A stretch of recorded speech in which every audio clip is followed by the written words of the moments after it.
কিরে বন্ধু, কেমন আছিস তুই? এই তো ভালো আছি।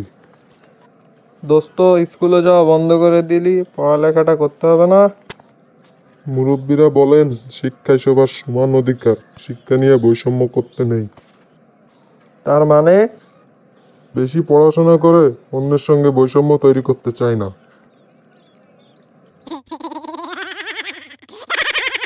দোস্ত, 1 কিলোমিটারে কয় কিলোমিটার চালাস তোর গাড়ি?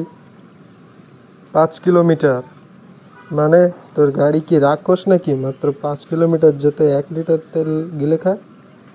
না, আমি চালাই 5 কিলো, বাকি 25 কিলো চালাই আমার বউ। উমাগো, আজ আমার জন্মদিন, তাতে কি হয়েছে? ঠিক করেছি সারাদিন ভালো হয়ে চলবো, কারো সঙ্গে খারাপ ব্যবহার করব না, সবার কথা শুনবো, কাউকে না বলবো না। তাহলে আমার 500 টাকা ধার দে তো।